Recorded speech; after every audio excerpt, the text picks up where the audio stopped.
परमेश्वर का धन्यवाद, यहोवा परमेश्वर का धन्यवाद।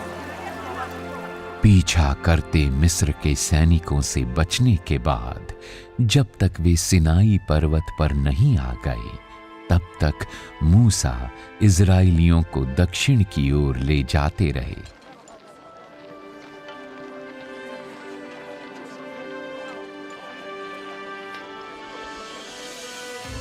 यहोवा परमेश्वर पूर्ण महिमा में सिनाई पर्वत पर उतरे और उन्होंने मूसा के माध्यम से इज़राइलियों को अपने आदेश जारी किए।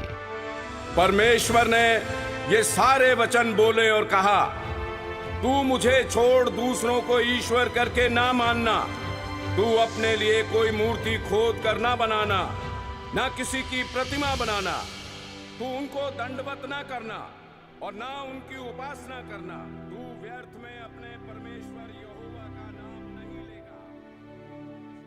हर जगह है कर्म उसका, हर जगह है शक्ति उसकी, हर जगह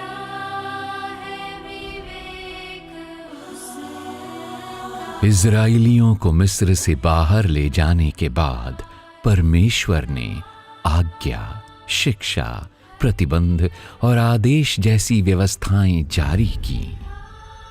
बाद की पीढ़ियों द्वारा मिलान के बाद कुल 613 व्यवस्थाएं, ये व्यवस्थाएं लोगों को सिखाने और उन्हें साफ तौर पर निर्देश देने के लिए थीं कि परमेश्वर की आराधना कैसे करें और इस धरती पर कैसे रहें।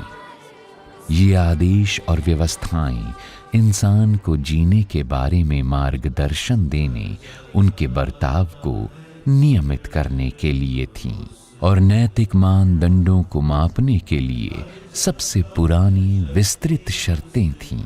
ये पापपूर्ण कर्मों को तय करने के लिए पहला आधार और मार्गदर्शन भी थी। क्योंकि तुमने उनके यहाँ से चुराया है, तुम्हें दुगना देना चाहिए।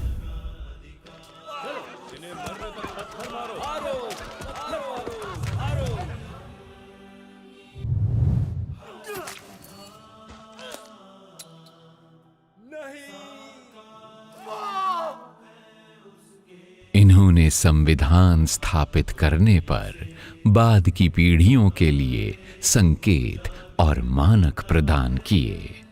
इन्होंने बाद की पीढ़ियों के लिए कानून व्यवस्था की पूर्णता के लिए एक आधारशिला भी रखी।